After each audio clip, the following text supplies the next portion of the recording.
నమస్తే అన్న. నమస్కారం అండి. నా పేరు బాలరెడ్డి. నేను రిటైర్డ్ టీచర్ను. రంగారెడ్డి జిల్లా అయ్యత్నార్లో రిటైర్డ్ అయినా.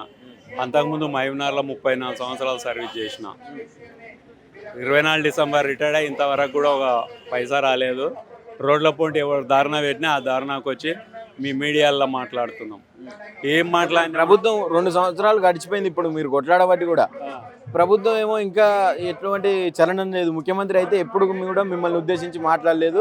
ఒకానొక సందర్భంలో మాట్లాడిండు. ఆ మాట్లాడిన మాటలు కూడా నా దగ్గర పైసలు లేవు, మీకు ఇవ్వాలంటే ఏదో ఒక సంక్షేమ పథకం ఆపాలి, నన్ను కోసుక తిన్న రూపాయి లేదని చెప్పి మాట్లాడుతూ ఉన్నాను. ఏం చెప్తారు? రూలింగ్కి వచ్చేటప్పుడు నీకు తెలియదా? సమాచార హక్కు చట్టం కింద ప్రభుత్వం ఇన్కమ్ ఎంత ఉంది, మేము ఎన్ని హామీలు ఇచ్చినాం అనేది తీసుకుంటే రాదా? అన్నీ వస్తాయి. గద్దెని ఎక్కాలి. అవతలోడు ఏం చేసినా నేను ఎక్కిస్తా అనే ఉద్దేశాలు వచ్చిండ్రు. ఆలోచించాలి. ఆలోచించి హామీలు ఇవ్వాలి. మేమేం కాదంటలేము, సంక్షేమం ఇవి అన్నీ ఇవి. మేము ఇట్లా చేస్తామని చెప్పింటే మేము నీకు ఓట్లు వేసేవాళ్ళం కాదు. నీకు మేనిఫెస్టోలో పెట్టి ఉద్యోగస్తులు అవి 30 రోజుల సాల్వ్ చేస్తా అన్నావు. ఇంకో దరిద్రం ఏంటంటే మేము మహబూబ్నగర్ జిల్లా వాసులం కాబట్టి మావాడు బాగా ఎలుగబెడతాడని ఎక్కువ తిప్పలవాడి చేసినాం. ఒక్కొక్క టీచరు హ్యాండ్లో 10,000 20,000 వేసుకొని ప్రచారం చేసినాం. అంటే ఇంటర్నల్గా మా పేరెంట్స్, మా తోనికి వచ్చే పేరెంట్ కాంగ్రెస్కి వేయండి అని చెప్పినాం. అంతేందుకు చిన్నారెడ్డికి కూడా చేసినాం. అడగండి. తడిబట్టతోటి గొంతుకు వచ్చును కాంగ్రెస్ వాళ్ళు. మొత్తం తప్పు చేస్తుంటారు, అవినీతి ఎక్కువ చేస్తున్నారు.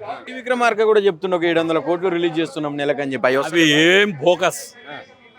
50-60 ఇస్తాడు. రెగ్యులర్ సర్వీస్లో ఉన్న వాళ్ళవి పాత కేసీఆర్ ఉన్నప్పుడు పెండింగ్లు అన్నీ కూడా సర్వీస్లో ఉన్నోళ్ళవి. లీవ్ సరెండర్ అనుకో, మెడికల్ రియంబర్స్ అనుకో, ఇవన్నీ క్లియర్ అయినాయి. ఏంటంటే మీడియా ముందు, మీడియా కూడా దొంగ అండి. ఎవరు?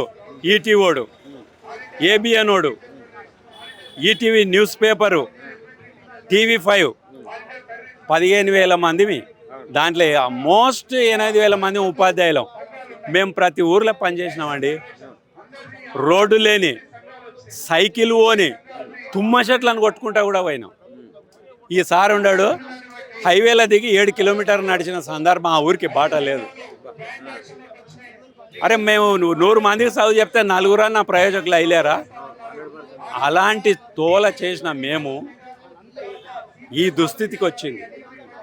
మేము రాగానే దాంబర్ రోడ్ ఇది వచ్చి చదువు చెప్పలే. ఒక పక్కనేమో పైసలు లేవు అంటుండు, ఇంకో పక్కనేమో ఇటు ఫుట్బాల్ కావచ్చు, మెస్సీని తీసుకొచ్చి, అటు అందాల పోటీలు కావచ్చు, మూసి ప్రక్షాళన అని 100 కోట్లు పెడతా ఉన్నాడు దానికి. అవన్నీ చూస్తూ ఉంటారు మీరు పేపర్లలో, న్యూస్లలో చూస్తే. ఏమనిపిస్తుంది మీకు పెండింగ్లో ఉన్నటువంటి అవి కూడా?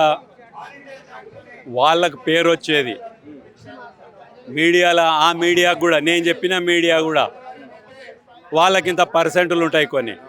వాళ్ళ కాడికి అడ్వర్టైజ్ చేసుకునికే తప్ప ఇవ్వాలనుకుంటే ఇవ్వచ్చు. మా ఉపాధ్యాయ సంఘాలను కూడా నేను తప్పని ఎందుకు చెప్తా అంటే, మా ఉపాధ్యాయులు ఎవరికి కూడా 61 ఏళ్ళు పెంచే ఇష్టం లేదు. కింది స్థాయిలో ఇప్పుడుండే సిలబస్కు ఒక టీచరు మినిమం గంట చదవాలి. గంట చదివితేనే కానీ మేము ఆడ పోయి 5 గంటలు చెప్పగలుగుతాం. మాకు 55 ఏళ్ళకే 100 ఏళ్ళు వెళ్ళామండి.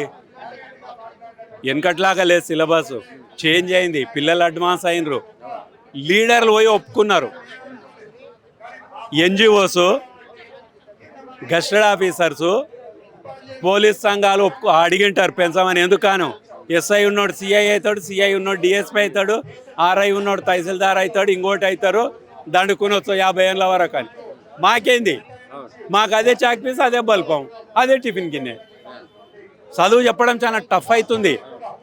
మేము అడగలేదు. మా ఉపాధ్యాయ సంఘ నాయకులు దొంగలు. ఎందుకు దొంగలు అంటుండంటే, ఓడి ఉంది, వాడు బడికోయేది లేదు, డైరీ పట్టుకునే సెక్రటరేట్ వాయి వచ్చాయి. 55 ఏళ్ళ చదువు కరెక్ట్ చెప్తే వాడు బ్రెయిన్ ఎంటికెళ్ళని పోతామండి.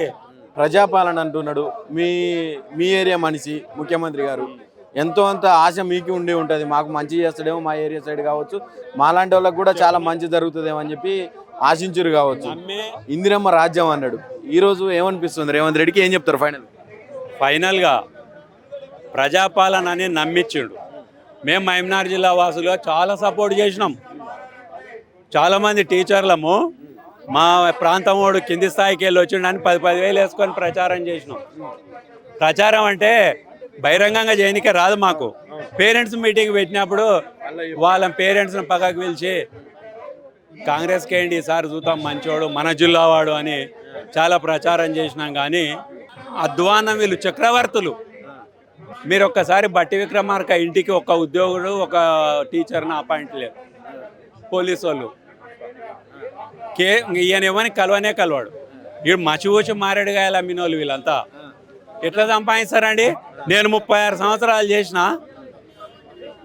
ఈయమ్మ బైక్ రిపేర్ చేద్దామంటే పైసలు లేవు. నిన్నమొన్న BMW కార్ల నీవు నీ అన్నదమ్ములు ఎట్లా తిరుగుతారు? అవినీతి పరుడు కాకుంటే ఏం దందా చేసినావు మరి మాకు చెప్పు, మేము చేస్తాం. ప్రజాపాలన అందరు కలవచ్చు మంత్రులను. అసలు ఎవ్వరు లేదు. ఆ ప్రజాభవన్ అని గౌరవం మా చిన్నారెడ్డికి ఇచ్చిండు. ఆయన ఉత్త కాగితం తీసుకపోయి ఇస్తే దాంట్లో బుట్లు వేస్తాడు. ఎంత ఈడ వచ్చిన వాళ్ళు మొత్తం ఆడ ప్రజాపాలనలో పిటిషన్ ఇచ్చిండు. ఏం సాల్వ్ చేసిండు? ఆయనకి ఏదో ఒక పదవి అకామిడేట్ చేసిండ్రు. వీళ్ళు మాత్రం పోలీస్ సంరక్షణలు ఉండరు. మీరు ఒకసారి సెక్రటరేట్ పోతే ఫైనాన్స్ డిపార్ట్మెంట్ కాడ పోలీసు వాళ్ళు, ఫైనాన్స్ సెక్రటరీ తోటి పోలీసు వాళ్ళు ఒక్కరిని కలువనీకే వీళ్ళు లేకుండా చేశారు. కాబట్టి వీళ్ళది ప్రజాపాలన కాదు, చక్రవర్తులు. వెనకడికి అక్బరు అశోకుడు చక్రవర్తులు అంతకన్నా ఎక్కువ వీళ్ళు. ఇంతమంది ఉసురు తగిలి వాళ్ళు పోతారు సెటిల్ చేయకుంటే మార్చి వరకు. మెయిన్గా ఐఏఎస్లు బాగా ఆలోచించాలి. నీలాక అన్ని కార్లు ఫ్రీ ఇది కాదు, నీకేం కమిషన్లు వస్తున్నాయి. నేను అందరిని అంటలేను.